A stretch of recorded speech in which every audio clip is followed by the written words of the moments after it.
Hi guys, we are here again after a long time with delicious menu.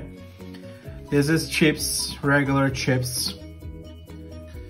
So we made two kinds of hummus. Hummus, as you know, it's Middle Eastern food, but now definitely international food. We can say appetizer.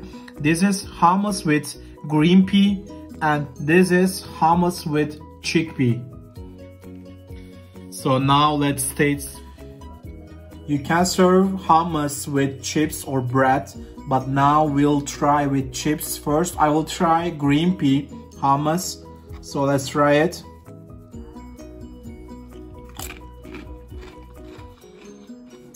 Definitely amazing. Amazing. So let's turn with chickpea now.